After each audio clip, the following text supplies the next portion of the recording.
In the name of the Father, of the Son, and of the Holy Spirit. Amen. Amen. Jesus, sabi niyo po sa Catechism of the Catholic Church, what is the destiny of man? At ang topic po namin ay to know you, to love you, and to serve you. Man's high destiny is to go to God because man comes from God and belongs entirely to God. O Lord, naway ang buhay namin maipakita that we are entirely belong to you. Mama Mary, our maternal care and protection, pray for us. Saint Joseph, the protector of the Universal Church. Saint Michael the Archangel, defend us in our spiritual body. In the name of the Father, and of the Son, and of the Holy Spirit. Amen. Praise Jesus, no? Oo. Sige po. Si-checking ko lang. Sino po nandiyan? Di ko makita. Si-checking ko lang po, Apo. Oo. Sino po nandito? So, pinagpipray ko, Jesus, si Brother Elson, si Ate Emily, si Brother Alvin, si Sister Emma, si Brother John, at ang lahat po ng Christ Family Prayer Group, yung mga nakakadaw at di nakakadalo, itinataas ko po, Jesus. Kaya yung sharing po natin ngayon, ituloy po natin yung nangyari last week tungkol sa purpose kung bakit po tayo nandito, no?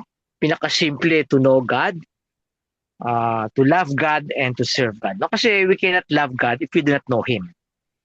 No, di ba? Who is God? Kanya-kanyang definition niya, no? Pero sa Catholic Church, God is a self-existent being who is the Holy Trinity, no? One God in three persons. So, yun pong pinaka-basic description natin as a God as revealed by Jesus Christ, no? Kaya dahil kilala natin ang God natin bilang Holy Trinity, minamahal natin siya, no? Bilang Holy Trinity, no? At pinagilingkuran natin in the name of Jesus, in the power of the Holy Spirit, to the glory of the power of the Holy Spirit, no? To the glory of the Father. So, someone made us. Ayan obvious na obvious sa atin yan, no? Pero maraming atheists ngayon. Marami. Nung dati, nung pumunta ako sa Australia, 1985, ang mga atheists doon, mga 3% lang. Nung umalis ako ng 2016, naka-record na sila ng atheists, mga nasa 24%. No? Na there is no God. Kaya ang West po, lalo sa West, no? Not so much with the East, no? Or Asia. Sa kanila, wala ng Diyos. Alam niyo ang implication nun pag walang Diyos? You can do anything. Kasi you become the measurement of morality. No? Kasi walang Diyos eh. Kaya you can do everything, no? May isang Russian philosopher, ayan din po sinabi, no? Nakalimutan ko pangalan niya eh. Letter T ang pangalan. Sinabi niya ganun. If there is no God, man can do everything. No, kaya napakaganda po ng Bible study natin, yung pag-ating catechism, para makilala natin kung sino ang Diyos. Meron ang Diyos, pero sinong klaseng Diyos to? Meron ding isang philosopher din, kalimutan ko ang pangalan dahil medyo tumatanda na tayo eh. Ang sinabi niya, whether there is God, ang question kung ang God na to ay mabait o hindi. Di ba, may mga mythology tungkol sa God, di ba? Yung mga salbaheng God na gumagante, di ba? Sila Zeus, sila Hercules, no, mga Greek gods, no? Pero yung God natin, God is love. Kaya sabi nung philosopher na to, wala siyang problema kung mayroong Diyos. Ang tanong lang kung ang Diyos na to ay mabait.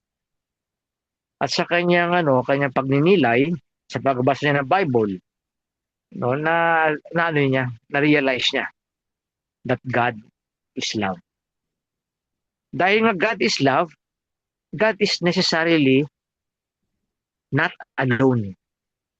No? Kasi pag love ka, meron kami minamahal. No, hindi pwedeng love ka tapos wala kang minamahal. At the same time, meron na-produce yung love. So, yung God is never alone. Kaya Trinity, na hindi maintindihan ng mga strict monotheist. Monotheist din po tayo. There's only one God. But in one God, there are three persons. Ngayon, there are three persons in one God because of the revelation of Jesus. No, go to the whole world and preach the gospel to all nations. Baptize them in the name. Hindi po niya sinabing in the names of the Father. Ang sinabi niya, in the name. Ang ibig sabihin, in the name, one God. In the name, one God, three persons, Father, Son, and Holy Spirit. So without the revelation of Jesus Christ, we cannot know that God is a Trinity. So, napakahalaga po ng revelation ni Jesus. No? Because Jesus Christ is God Himself.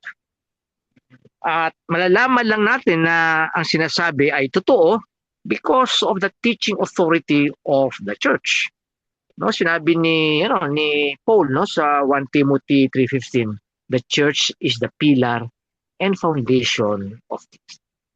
No, na-share natin na there are about 47,000 Christian denominations and sects, no? Iba't ibang interpretation sa ibang passages sa Bible. Ngayon, kung makagulo-gulo yan, sino final interpreter? At di ba, sinabi rin ng letter ni Peter, no? Hindi tayo allowed to become our official interpreter and final interpreter. It is the church, no? It is the church, no? That interprets correctly. Kaya, parang sa atin lang, di ba? Nagkakagulo sa batas, ang daming opinion ng mga lawyers, pero ang final say yung Supreme Court. No? Although Supreme Court, nasa-change nila yung decision nila, no? As time goes, no? Pero ang church hindi po kasi the church is infallible because of Jesus. Pero there should be one final interpreter. No? Hindi mo pwede sabihin na ito yung Constitution ng Philippines. O lahat, bigyan tigi-tigisa yan ng bawat Pilipino. Bigyan ng Constitution. Tapos bakit mag-interpret? Hindi po pwede yan. No? O lahat tayo may Bible. O sige, bahala kayo mag-interpret dyan. Iba-ibang grupo nag-interpret. Hindi pwede. Kailangan merong final interpreter and it is the church. No? So yung pag-aaral po natin ng Catechism of the Catholic Church, the church is the pillar and foundation of truth. No? Kaya nasabi natin na there is someone and that someone is God who created us. Tayo, clear na clear sa atin yan eh. Pero marami na ngayon, lalo sa West, na hindi naniniwala na there is God. No? Kaya sinasabi natin sa Psalm 93 verse 3, He made us and not we ourselves. Maraming implication to. Halimbawa, bakit may abortion? No? Alam natin bawal ang abortion because it is God's law. But if there is no God, you can do abortion. No? So very clear ang Bible, no? He made us and not we ourselves. Dahil Diyos ang gumawa ng unborn babies, we have no right to kill the unborn babies, no? Sinabi rin ng Colossians 1:16, all things have been created through and unto Him. So lahat po na nilikha po ni God the Father yan for His Son Jesus. Through Him and unto Him. So, even walang revelation, no? Reason, no? Kahit walang revelation, reason tells us that God must have made us for some purpose, no? May purpose tayo, bakit tayo nilikha, no? Parang halimbawa, gumawa tayo ng silya. No, gumagawa ka ng silya. May purpose sa silya. Anong gagawin ng silya? Para upuan natin, no? Bakit ka gagawa ng kotse? Para may maimaneho tayo. May purpose pag gumagawa tayo. So the same with God, bakit tayo nilikha? Reason, kahit reason lang. Malalaman natin, there must be a purpose for God to create us, no? So ang purpose, why God created us, simpleng-simple na alam na po natin, na paulit-ulit, to know Him, to love Him, and to serve Him in this world and to be happy forever with Him in the next world in heaven. Ayan po ang purpose ng God. Sa ating buong katikisim, sinamarize na. No? So yung buong katikisim natin, ang purpose niyan, to know God.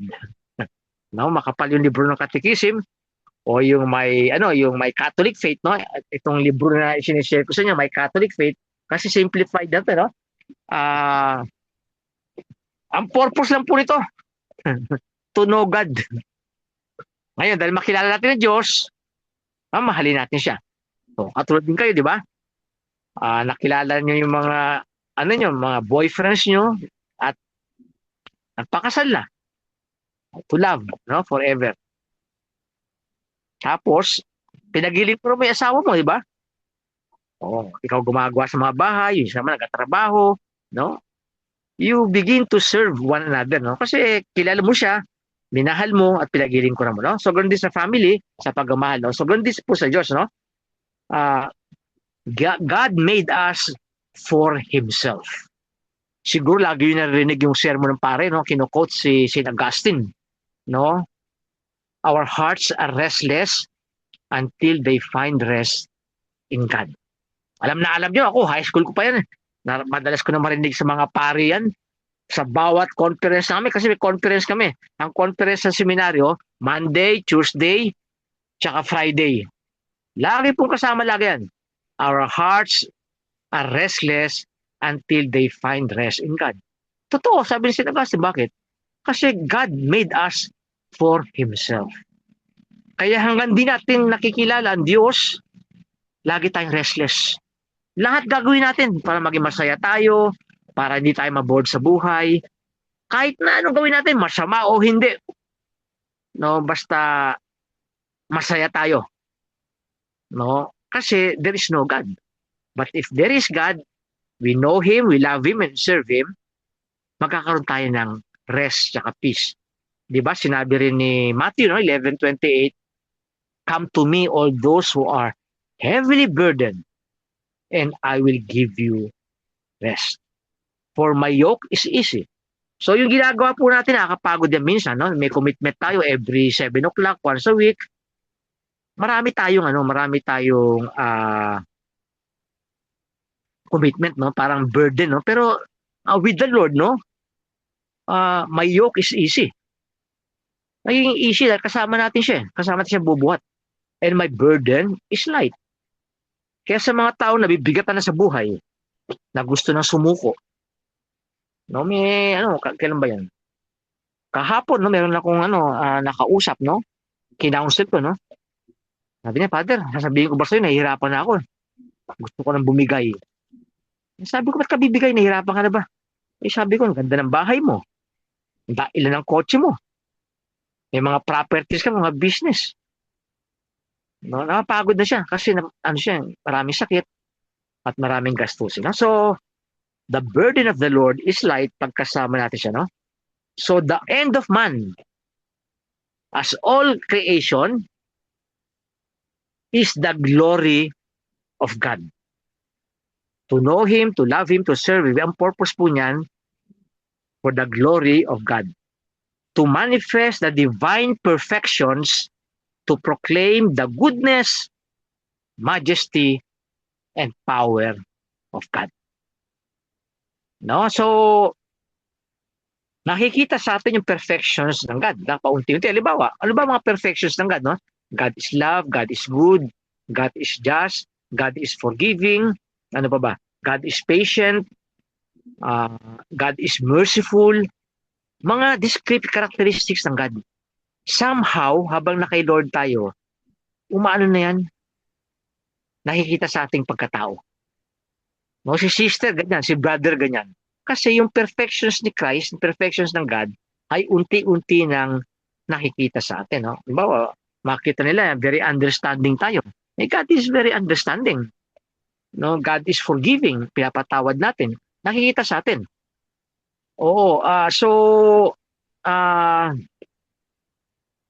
napakahalaga po nun na in our relationship with God, yung perfections ng God, yung characteristics ng God, ay napupunta na sa atin. Diba nakalagay sa ah sa Romans, no, 8, no, na we are conformed to the image of His Son. No, nako-conform tayo gradually, no? Kaya ito yung habang nasa mundong ito, nako-conform tayo, no, sa image ni Jesus, no?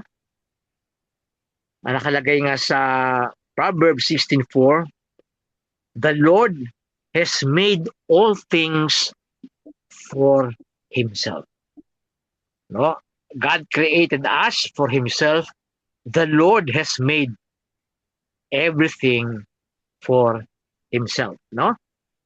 So whether He wishes to or not, man must manifest God's perfection. No? Makita sa bawat isa sa atin ang mga characteristics ng God, no? Gradually, no?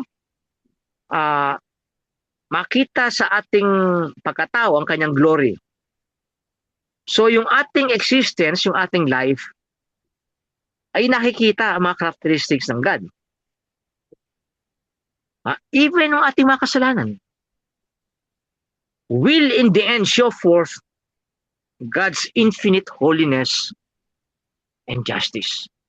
No, kahit ating mga kasalanan mismo, makikita natin in the end, no? Diba? Nabanggit natin, no? God will answer all the questions of our heart, diba? Sa John 14:23, no? That is true. Papakita ni Lord kahit yung mga kapalpakan natin sa buhay, how they all work, paano niya inayos in His wisdom and in His goodness, na ayos yun for our benefit and for His glory. So even our sins, even our failures, yung makapakita dyan, the justice and holiness of God. So, by glorifying God, man is destined to share His everlasting happiness. No? Ayun, si Brother Egay, no? Masaya na siya. Everlasting happiness. Yung bayaw ko, a few days bago siya namatay, nabinyagan. Napakaswerteng tao. Hindi ba swerte para the grace of God in His fullness. Biro mo, kine-cares niya everyday ang God from 4 o'clock to 9 o'clock pag umiinom siya ng beer. Kaya ni Lord i-handle yun. In the end, niligtas siya ni Lord. No? Ako nagpipraise ako sa God, nakita ko yung wisdom ng God. The goodness of God, no? Because God wants to share with Egay and with my brother-in-law His everlasting happiness. God does not need us because He is complete happiness. Nilikha tayo to share His happiness. Medyo marami tayong isang question sa buhay natin. Di ba, na-share ko sa inyo before, even Saint Catherine of Siena. No, nagtataka siya, bakit pa siya nilikha ng Lord? Ang dami niyang trials. Pero in the end, bago siya mamatay, sabi niya, thank you Lord for creating me. Kasi nakita niya ang wisdom ng God. Nakita niya ang plano ng God kung bakit niya kinreate si Catherine of Siena. Ganon din po tayo sana. Mabigyan tayo ng grace.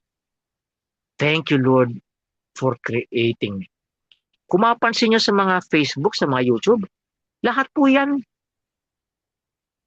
Laging nakikita dyan. Thank God for another day. Mga iba, hindi mapasalamatan ang Diyos for another day. Hindi mo another day of pain. Araw-araw, na-depress ako. Araw-araw, hindi ko alam kung ano nangyari sa buhay ko. So, we ask for that grace, no? Na we thank God for creating us, no? In this life, we are exiles, no? Wanderers, pilgrims. Heaven, the home of God, is our true country, our true home. There, God wants us to share with us His own unmeasured happiness.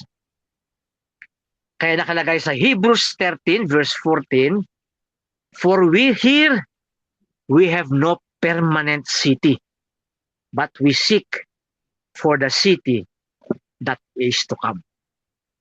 Nung nasa Umingan, Pangasinan po ako, no? Last August 22, August 20 to 22. Nakausap ko yung mga Parish Pastoral Council members sa isang table lang. At kinote ko itong Hebrews 13:14. Biniro ko sila, yung biro natin, di ba? Di ba, lahat tayo citizen, di ba? Sabi ko, anong citizenship nyo? Sabi nila, Filipino citizen. So, correct. Sabi ko, mga iba, dalawang citizenship nila eh. Natawa sila. Alam namin yan, Bishop. Ano po yun?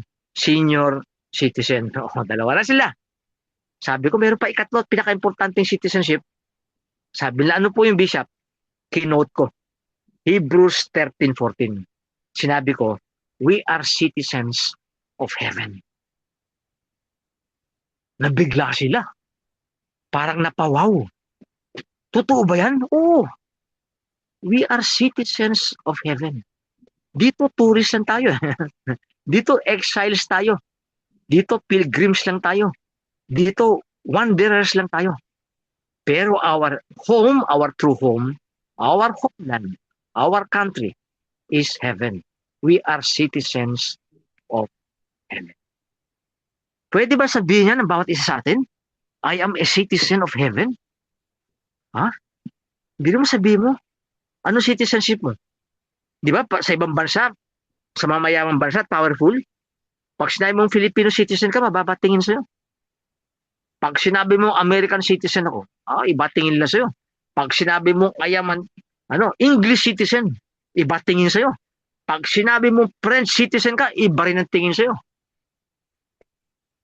Pag sinabi mong I am a citizen of heaven, tatawa ng kanila.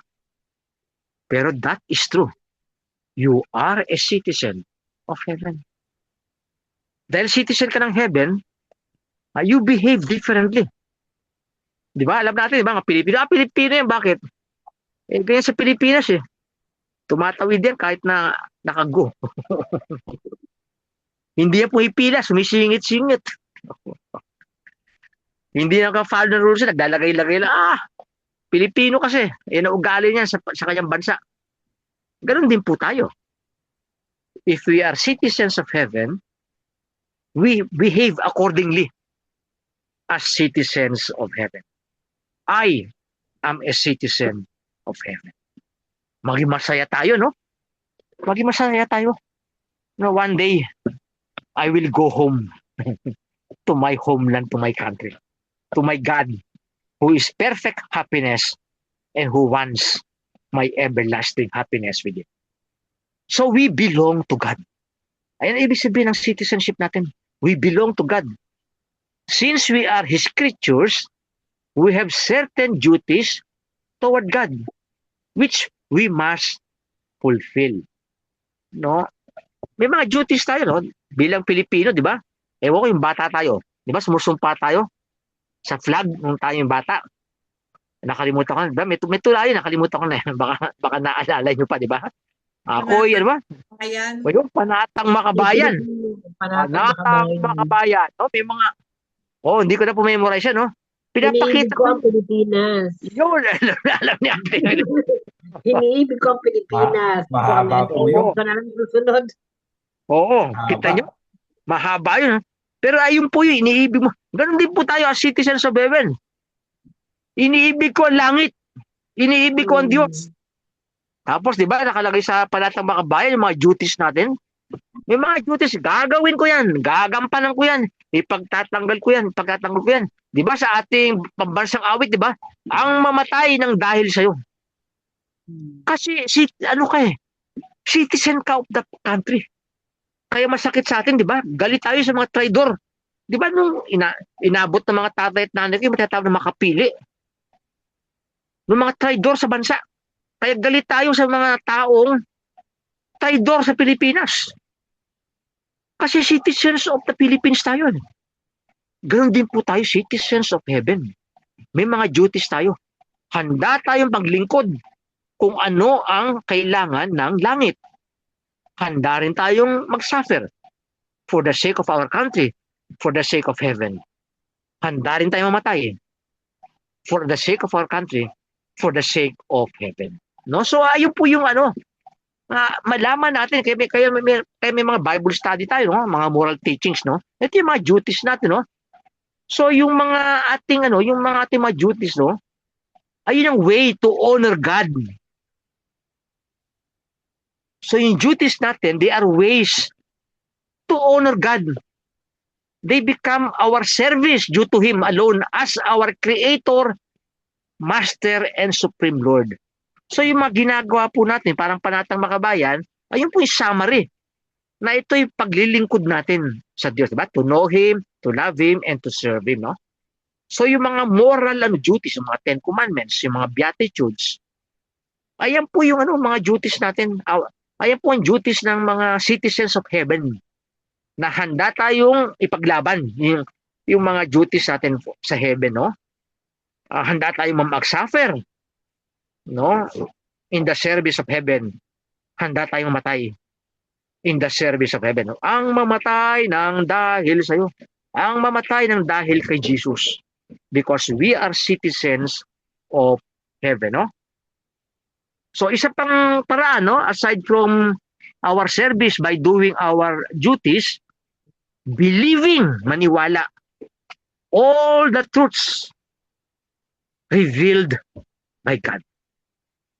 So yung ginagawa po natin sa social media, yung mga pinopost nyo po, Ate Emily, ni Sister Karina, ni Brother Aldrin, si Sister Edith, si Sister Jessica, si Brother Elson, si Sister Emma,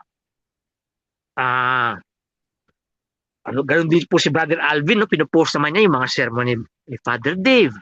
No? Lahat po yung ginagawa niyo yan because they are truths revealed by God.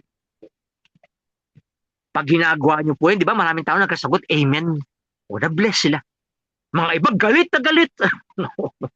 Galit na galit, minumura tayo. Sinungaling, demonyo ka. Kasi we proclaim all the revealed truths of God.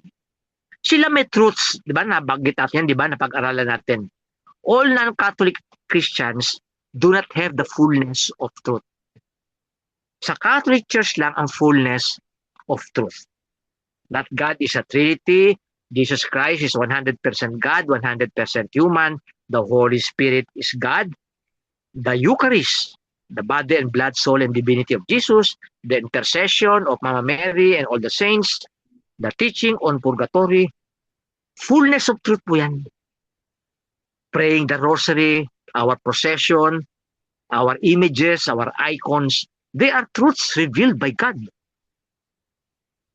Na walang karma, ang ating blessing. Kasi kung may karma lang, kung talagang may karma, lahat po tayo patay na. Sa lahat, tingnan nyo lahat yung past nyo. Ako, tingnan kong past ko. Kung mayroong strict karma, patay na ako. But grace abounds more, nakalagay yan sa Romans 5:12. If sin abounds, grace abounds more.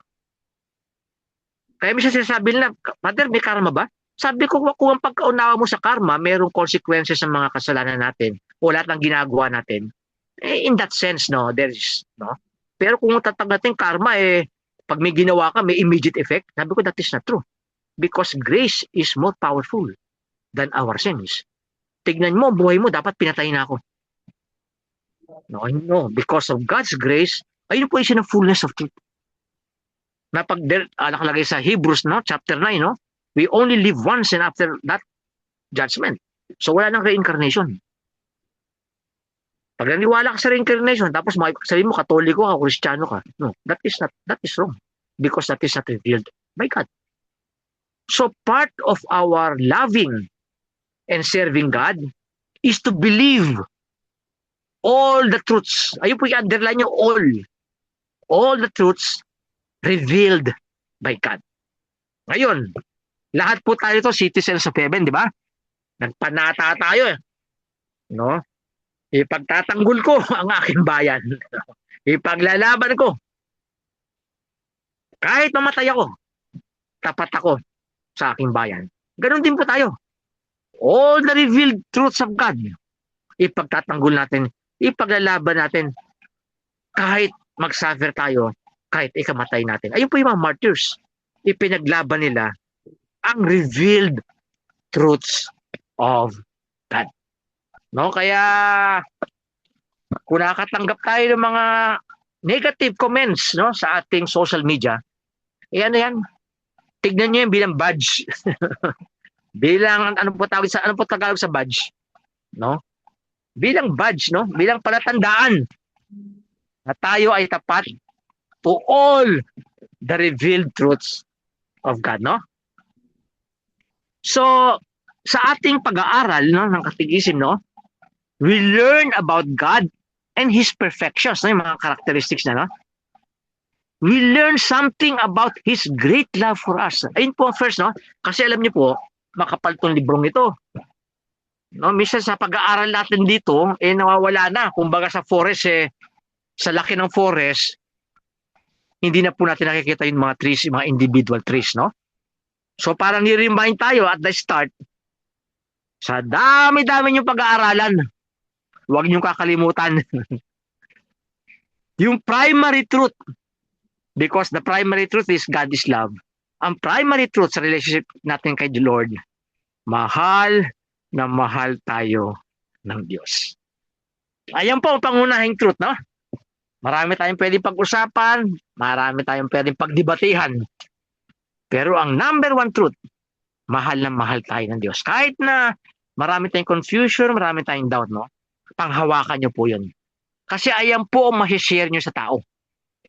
The motive is always love. Bakit po tayo nasa social media? Because of our love for Jesus and our love for the salvation of souls. No? Ayun po yung natin, no? Na mahal tayo ng Diyos, no? Kaya lahat po ng mga mga problema, mga tao lagi natin i-assure, no? Na mahal ka ng Diyos, no? Mahal ka ng Diyos. Mahal ka ng Diyos, no? Hindi ka niya pababayaan, no? Kaya sa mga prayers natin, no, ate, no, sa intercessory prayer nyo at 3 o'clock, ma-remind lahat, mahal tayo ng Diyos. Marami iba nag-doubt na, no? Wag, panghawakan po natin yun, na mahal tayo ng Diyos, no? We learn what is right and what is wrong. Nalaman natin yan, because of the revealed truth, no? We learn what God commands us to do. We learn about the future that He has prepared for us, no? So, alam natin, ang purpose natin, to know God, to love God, and to serve God, no? And serving God, nung unang binanggit natin, His commandments, no? Ang pangalawa, believing all the truths He revealed. At ang pangatlo, we carry out in our lives what we learn from the duties we owe to God about His commands and wishes. So, i-carry out natin, gawin, no? So, ito, yung tatlong bahagi, no? We know yung mga right and wrong, the commandments of God. Pangalawa, we believe His revealed truths. Third, we carry it out in our own lives, no? Natutunan natin, no? We carry out what we learn about the duties we owe to God, about His commands and wishes. Kasi yung mere knowledge, yung pagkaalam lang. No? Kung alamin lang natin to, madaling alamin to, no? Mere knowledge is not true Christianity. No, mere knowledge is not true Christianity, no? And will profit us nothing. Kung alam lang natin to, hindi ka kapakinabang sa atin. Kung mere knowledge lang, no? The devil has knowledge. The devil has knowledge, di ba? Alam nga niya yung Bible, di ba? Tinatempt niya si Jesus, di ba? Nagko-quote pa siya. Di ba? The devil has knowledge of God. Pero hindi niya ginagawa yung gusto ng Diyos. Kaya ang motto ng devil, I will not serve. Tayo, kung alam lang natin ang ating Christianity at hindi natin ginagawa, wala tayong pinakaiba sa demonyo. Alam lang natin, no? So, bahagi ng pagkaalam ay ang paglilingkod. In fulfillment of what we have learned of our duties towards God. So, what we learn, no? What we desire. Kasi mga iba kasi, ang tingin nila sa pananampalataya ay parang feelings. Pag hindi maganda feelings, wala na. Pag maganda ang feelings, active na active. Di ba naranasan din natin yan, di ba? O tayo, di ba, Brother Elson, di ba? Pa nag-rosary tayo tuwing alas 9. Minsan ang sarap ng pakiramdam, bro, mag-rosary tayo. Minsan parang nakakatamad, di ba? O minsan parang pagod na ako, magpapahinga na lang ako. Pero hindi. Ang faith natin hindi matter of feelings. No, nakalagay nga sa 2 Corinthians 5:7, we live by faith, not by sight. We live by faith, not by feelings. We live by faith, not by emotions. Kaya as much as possible, kung ako merong, kung wala akong sakit at wala akong urgent na ginagawa, halimbawa, nasa probinsya kami ni Bishop Lito, we join the nightly rosary prayer at 9 o'clock. Pero kahit na nasa Pangasinan kami, di ba, Brother Elson, nagko-communicate pa rin kami sa inyo. Ginagawa namin, nagka-time out muna kami ni Bishop Lito sa grupo namin. Tapos pupunta kami sa rosary. After ng rosary, balik uli kami sa meeting namin, no? Nung 3 days, no? Tapos nung pauwi na kami, nasa kalsada kami. Nasa kotse ni Bishop Lito. Doon, nag-pray din kami para makasama namin kayo sa nightly rosary prayer. So it is not a question of feelings, no? Hanggang kaya. Of course, the Lord is understanding kung may sakit tayo, no? At hindi tayo makakilos, no? So, ang ating faith is a matter of will, kung ano yung ating desire, no? And of action. No? Ayun po ang sabi, no? Nakalagay nga sa Luke 11 verse 28. Ano po nakalagay rito? Nung sinabi ni Jesus, blessed are they who hear the word of God and keep it. Yun po mahalaga, no? So sabi ni Jesus, we hear the word of God and keep it. Happy are we. Nagiging masaya tayo because we hear the word of God. Ayan, Bible study, Bible reading, o sa misa, liturgy of the word. We hear the word of God. At yung pangalawang bahagi, and keep it. Luke 11, 28. Happy are we. So yung isa sa mga happiness natin ay to keep the word, to hear the word of God, and to keep it, no?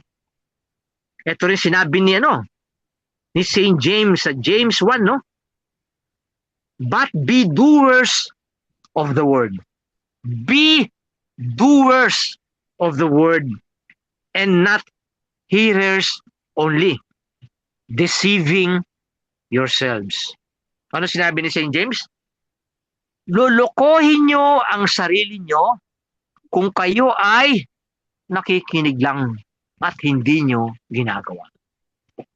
Of course, we fail, no? Because of human weakness. Kaya nga sa misa, I confess to Almighty God. Pero we try to do it, no? No, so we are not just hearers. We are also doers. No, mahalaga, we are hearers and doers of the word of God. So, absolutely necessary ang pag-practice natin sa ating faith. To know Him, to love Him, and to serve Him. God gives us no choice in this matter. Sinasabi ng Diyos, nasa inyo yan, gagawin nyo o hindi. No, ayan po sinasabi, no? So, ang pangunahing trabaho natin sa buhay na ito, our chief business in life, the business o ang dapat nating gawin, ang chief responsibility natin, which God commands us to attend to, is to go to God. Ayan po ang chief duty natin, to go to God, to know His revealed truths, to believe in His revealed truths, and not just hearers, but doers of His word. At ito'y depende kung ito ay ating isina sa buhay. So, sa ating pananampalataya, we fulfill the purpose for which we were created. So pag nalaman natin po to know Him, to love Him, to serve Him, we do the purpose for which we were created. No? So ayun po yung natin, no? By knowing God, we cannot help but love Him. By practicing what we learn and obeying the commands of God, we serve Him. Sinabi niya sa John 14 verse 21, He who has my commandments and keeps them, he it is who loves me. So lahat nagsasabi, mahal niyo ba si Jesus? Sasabihin natin, oh, mahal namin si Jesus. Bakit? Because we keep His commandments. No, John 14:21. No, so ayun po yung pagtinanong natin sa sarili, do I really love Jesus? Basahin sa John 14:21, yes, I love Jesus because I keep His commandments. No, ayun po yun, no? So, maraming tao, they spend their lives in a vain pursuit of riches, honors, and pleasures. No? Lahat naman tao. Siguro ganun din po tayo, no, before our conversion. No? No, ini-spend natin ang oras natin para tayo sa kayamanan. Importante naman magkapera tayo. Pero doon nakatutok na halos lahat. No? Na maging sikat tayo. At yung mga pleasures in life. No? Naging ganun din tayo pero na-convert na tayo. No? But they will never satisfy our hearts. Nakita na rin po natin yan, no? Hindi siguro si Brother Elson, no? Dahil si Brother Elson ay mabait yan. Bata pa. Pero kami, dinaanan po natin lahat yan. Alam natin, they never satisfy us.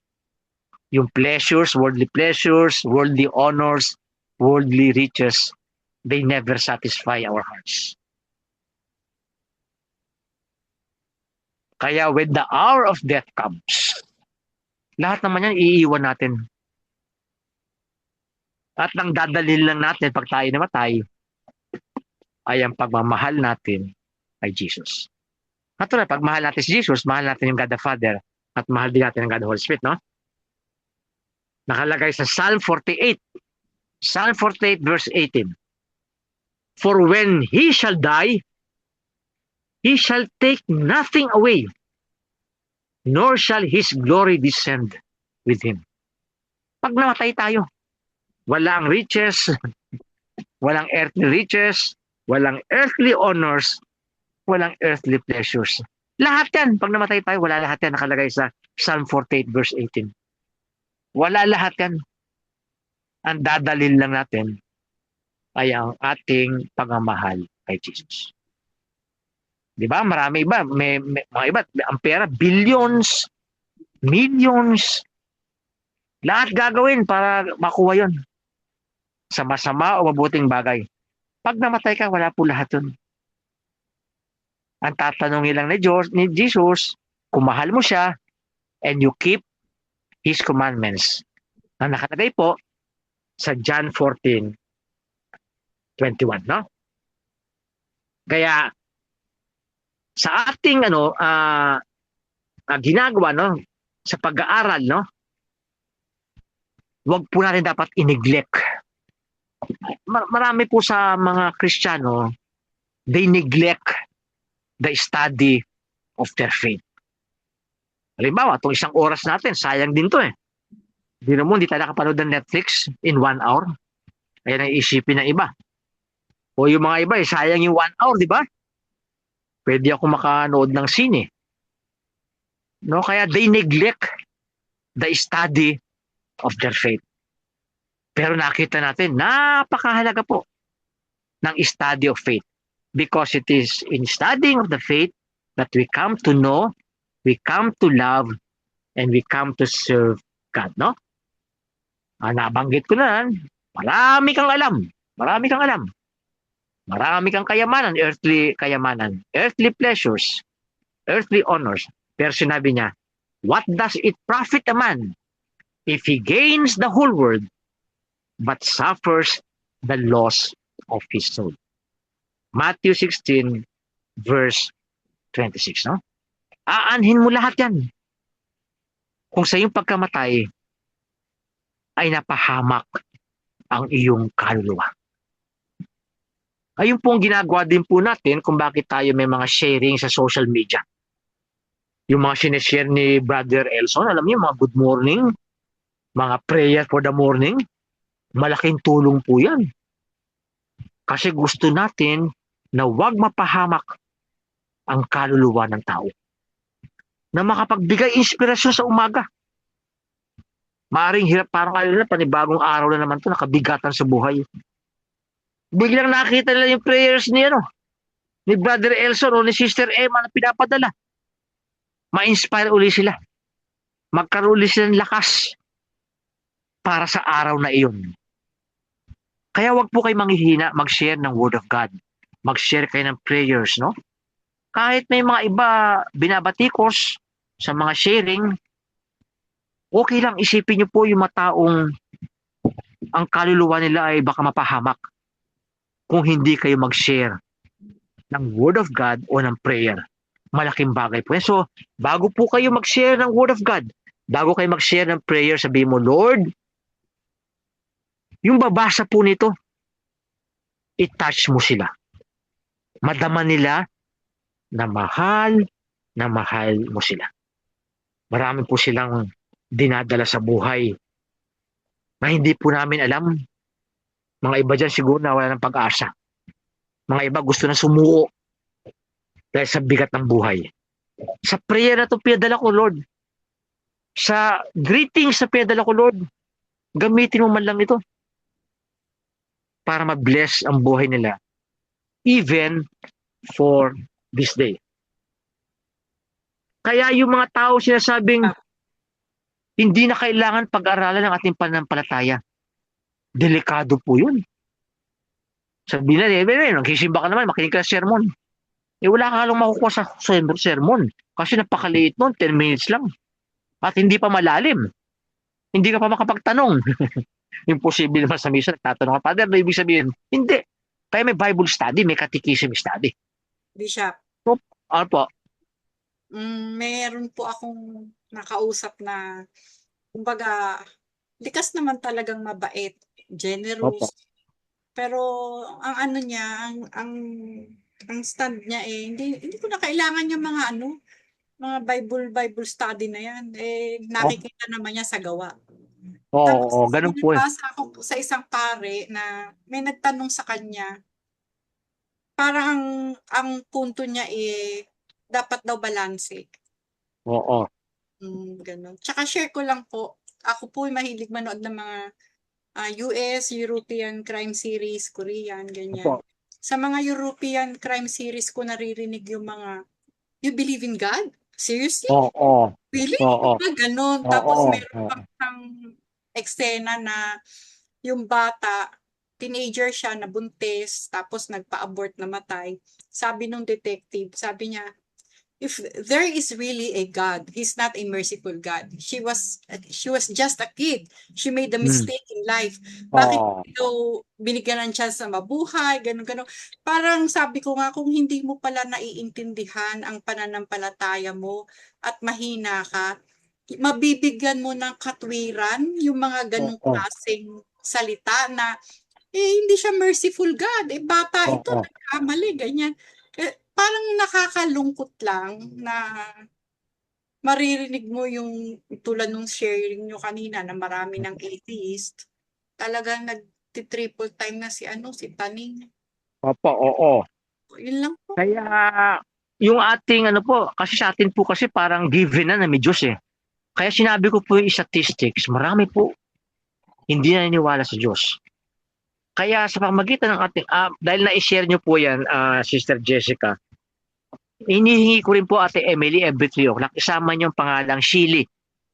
Shili, no? Shiellee, no? Hindi ko po masabi yung talagang Dahil confidential, no? Ang prayer niyo lang po, Ate Emily at sa mga Christ Family Prayer Group, magkaroon po siya ng deliverance sa mga human attachments. No, kasi yung mga advice po natin hindi po tatago sa kanya hanggang hindi po nagkakaroon siya ng deliverance. Kaya ayun po hinihingi kong prayer, no, Ate Emily, yung mga counseling natin makapasok sa puso niya. Kasi alam niyo po yung mga taong mayroong attachment, no, kapag enslaved sila sa mga attachments, kahit anong advice nyo, labas po yan. Hindi po makakapasok. Kaya pinagpe-pray po natin yung deliverance. Ang dami pong paano pag-pray ng deliverance? Yung sa Our Father, deliver us, pag dumating po kayo sa deliver us from evil, sabihin nyo, Lord, deliver Shili. Lord, deliver Jose. Lord, deliver Pedro. Lord, deliver Joseph. Banggitin yung mga pangalan. No, ganun din po pag tinawag niyo si Saint Michael, no? Saint Michael the Archangel. No, deliver kasi ayun po duty ni Saint Michael eh. Magkaroon tayong deliverance, no? Ganun din si Mama Mary. Si Mama Mary po nasa Genesis 3:15, no? Siya po ang papatay sa lahat ng ginagawa ni Satanas, no? Mama Mary will crush the head of the serpent. Kaya pag sabi mo, Holy Mary, Bishop. Mother of God. Opo. Kaya nakakaawa, Bishop, yung mga ibang sekta na walang paniwala kay Mama Mary. Ano? Opo, oo. Kaya, ayun po, pag nagpipray ako ng deliverance, no? Ipag-pray nyo rin po, ha? Hindi pa nangyayari to kasi meron akong malapit dito nakatira eh. Sinasabi niya sa akin, Bishop, baka ikaw na magpapaalis ng mga masamang espiritu sa bahay ko. Kasi ang history niya, kung sino-sinong pari na nagbe-bless ng bahay niya, bumabalik lagi masamang espiritu. Binabato siya minsan, pati yung kapitbahay niya, yung kanyang boy, inuntog. Sabi niya, sabi ko minsan pupunta ako, binigay niya address, pupunta ako minsan, pinagdadasal ko na siya sa misa, no? Alam niyo, pabalik-balik yan. Hanggang yung mga root cause ay hindi natatalakay. So sabi ko, kahit nabasbasan ko yan, baka after ilang days o baka bukas, bumalik uli yan. Hanggang hindi po natin natitrace kung bakit siya bumabalik-balik. Maaring sa mga bahay na yan, may mga tao dyan nag-live ng mortal sin. O baka may mga tao dyan nakatira before meron sila involvement sa occult practices. Pumunta sila sa mga manghuhula, pumunta sila sa mga albularyo, mga occult practices yan. O meron ba nga sa bahay dyan, yung bahay niya ginawang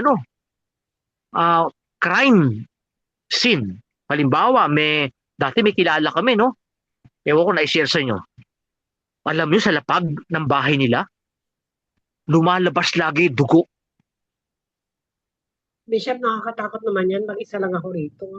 Oh, alam nyo bakit? Tinrace namin ni Father Efren. May history pala yung dating lugar na yon. Ayun po ay clinic, nagkakaroon ng abortion.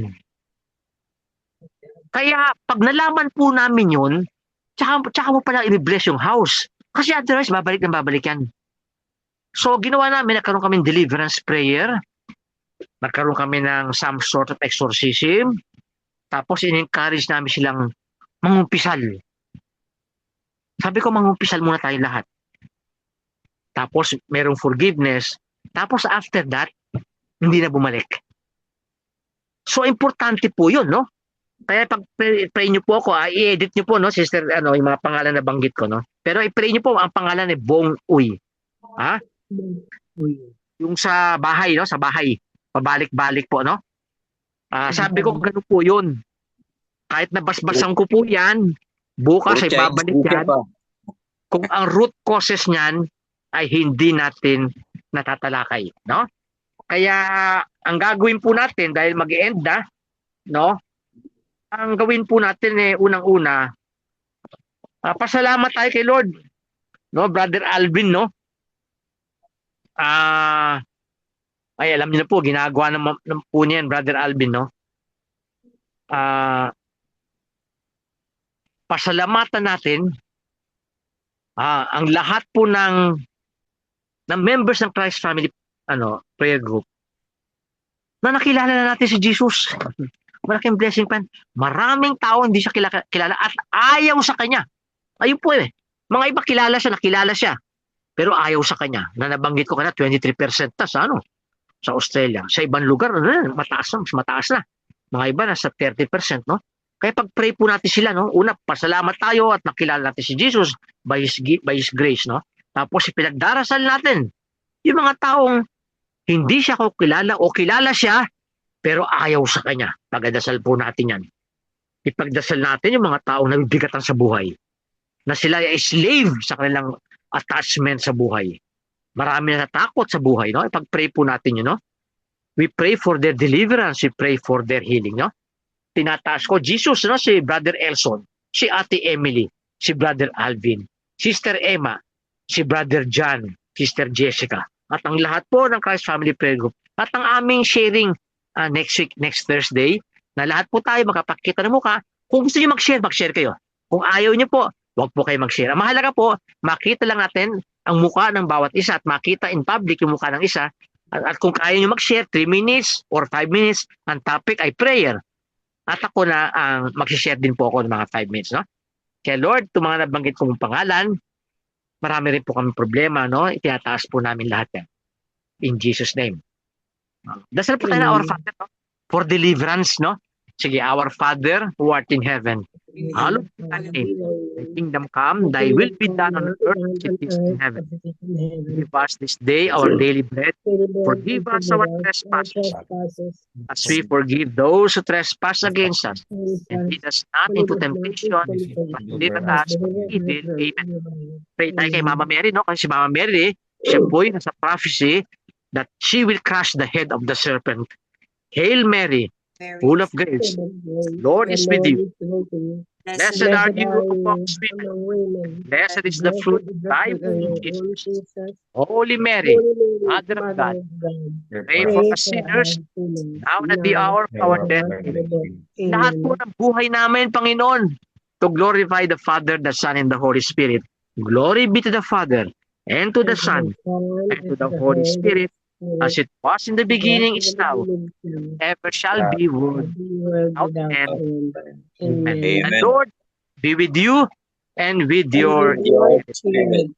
May Almighty God bless you with every blessing of heaven and earth, in the name of the Father, and of the Son, and of the Holy Spirit. Amen. Amen. Oh, God bless po, ha? God Sige po. bless, Bishop. God bless po sa inyo lahat, ha? Sige po, see you next week, no? Thank you. Tuwing gabi po, pinagdadasal namin kayo at 9 o'clock lahat po kayo, no? Pati family mo, Brother Jan, no? Pinagdadasal po namin yan, na Sister Emma, lahat po kay Brother Adlin. Oo, God bless po. God bless po, Father, Son, Holy Spirit. Amen.